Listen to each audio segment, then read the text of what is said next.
काँग्रेसचे नेते सचिन सावंत आपल्यासोबत आहेत. सर, तुम्ही खरं तर मुख्यमंत्र्यांच्या एका मुलाखतीवरती तुम्ही आक्षेप घेतलेला आहे.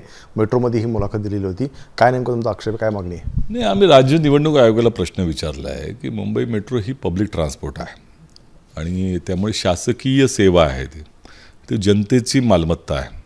अशा ठिकाणी मुलाखतीच्या माध्यमातून जो प्रचार चाललेला आहे की ज्या पद्धतीनं त्यांचा दाखवण्याचा प्रयत्न आहे तो राज्य निवडणूक आयोगाला मान्य आहे का? ते आचारसंहितेचा भंग नाही का? याचं उत्तर राज्य निवडणूक आयोगाने दिलं पाहिजे. आम्ही BSTची बस मागितली होती. आम्हाला सांगितलं की आता आदर्श आचारसंहिता आहे, त्यामुळे आम्ही भाड्यावरही देऊ शकत नाही तुम्हाला. मग हिथं तर पूर्णपणे त्या ठिकाणी प्रचारच सुरू आहे आणि मुख्यमंत्री स्वतः चाललेले आहेत. तर मग आता निवडणूक आयोगाचं काय म्हणणं आहे हा प्रश्न ते आमचा कायम राहील आणि त्याचं उत्तर अपेक्षित आहे. आता अर्ज मागे घेण्याची मुदत आता संपलेली आहे. काँग्रेसकडनं किती बंडखोर उमेदवार अजूनही रिंगणात आहेत आणि वंचितकडनं किती आहेत?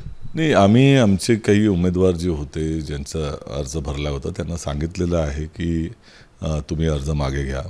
ज्यांना काही ठिकाणी AB फॉर्म देखील गेले होते तिथले त्यांना मागे घ्यायला सांगितले. आणि बंडखोरांच्या संदर्भात आता प्रत्येक पक्षामध्ये नाराजी जी असते की ज्या वेळेला आपल्याला उमेदवारी मिळत नाही, त्यामुळे त्यांचं मन वळवण्यासाठी देखील प्रयत्न चालले आहेत. आता त्याची परिणती काय झालेली आहे ते आता ज्या वेळेला संपूर्ण चित्र स्पष्ट होईल त्यावेळेला कळेल. तुमच्याकडे किती बंडखोर होते, काय आकडा आहे तुमच्याकडे? नाही, असं नाही. जिथे जिथे आहे तशा तऱ्हेनं जिल्ह्याच्या स्तरावरती, तालुक्याच्या स्तरावरनं आम्हाला जे काही फीडबॅक येतो आहे प्रत्येक वॉर्डनी आहे त्याची यादी घेऊन आमचे नेतेच त्या ठिकाणी सगळेजण त्यांच्याशी बोलतात. खरं तर वंचितने ज्या 16 जागा परत केल्या होत्या त्या जागांवरती काँग्रेस नेमकी काय भूमिका आहे? तिथं पाठिंबा दिला आहे कोणाला, की त्या तशाच रिक्त ठेवलेल्या आहेत? नाही, आता या संदर्भामध्ये विषय असा झाला होता की ज्या वेळेला वंचितने सांगितलं की त्यांना उमेदवार नाहीत, काही उमेदवार आम्हीही देण्याचा प्रयत्न त्या ठिकाणी केला. काही ठिकाणी उमेदवार तयार नव्हते, त्यावेळी त्या ठिकाणी त्यांनी जागा आम्हाला परत करण्याचा प्रयत्न म्हणजे त्या जे पुढे केला होता आणि त्यावरती काही ठिकाणी आम्हीही आमचे उमेदवार द्यायचा प्रयत्न झालेला आहे. आता त्याच्यामध्ये एकंदरच चित्र जे आहे ते मला वाटतं आज संध्याकाळपर्यंत दिसेल. परंतु दोन्ही बाजूनं समन्वयानं भूमिका असावी अशाच तऱ्हेचं आमचं पाऊल होतं आणि त्याच्यामधलं सामंजस्य टिकलं पाहिजे आणि एकत्रच आपल्याला लढलं पाहिजे, ही काँग्रेसची भूमिका कायम आहे. काही वेळापूर्वी जानकरांनी नाराजी व्यक्त केलेली आहे की माझ्या जागेवरती वंचितने उमेदवार दिलेला आहे, तो माघार घेतलेला नाही आहे. कसं बघते याकडे? मला असं वाटतं की आता जेव्हा आता संध्याकाळी पूर्ण यादी येईल त्यावेळेला आपल्याला खरी काय परिस्थिती आहे कळेल. निश्चितपणे असं होऊ नये अशीच आमची भूमिका आहे.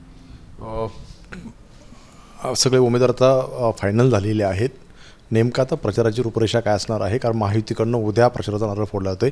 काँग्रेसकडनं काय भूमिका आहे? आता आमचा जाहीरनामा देखील लवकरच प्रकाशित होतो आहे आणि सगळ्यांनी मिळून ही लढाई लढायची. आताच मला असं वाटतं की पहिलाच फेज आहे.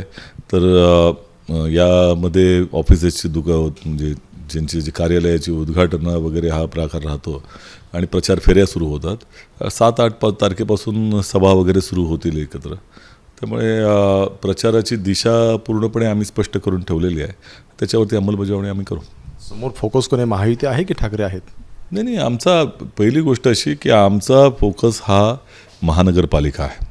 मुंबई महानगरपालिकेवरती काँग्रेस पक्षाची विचारांची सत्ता आली पाहिजे, हा त्याच्यामधला गाभा आहे. आणि या मुंबईकरांना आपण काय त्या ठिकाणी पर्याय देऊ शकतो, मुंबईकरांच्या समस्यांवरती केवळ काँग्रेस पक्ष बोलतो आहे. इतर कुठलाही पक्ष तुम्ही जर पाहिला तर ते हिंदू मुसलमान किंवा त्या ठिकाणी प्रांत भाषावाद याच्या माध्यमातून विवाद तयार करून त्या ठिकाणी लोकांचं जे काही लक्ष आहे ते दुसरीकडे वळवण्याचा प्रयत्न करतो आहे. त्यामुळे विवाद नको विकास हवा या मुद्द्यावरती काँग्रेस पक्ष ठाम आहे आणि त्याच मुद्द्यावरती ही निवडणूक आम्ही लढवणार आहोत. अगदी पाहते आपण सगळ्या बंडखोरांना माघार घेण्यासाठी सांगितलेलं होतं, मात्र संध्याकाळपर्यंत स्पष्ट होईल की नेमकं किती बंडखोर हे अजूनही रिंगणात आहे हे पाहणं महत्त्वाचं राहणार आहे. कॅमेरामन रोहित सराशूने ABP माझा, मुंबई. ABP माझा, उघडा डोळे बघा नीट.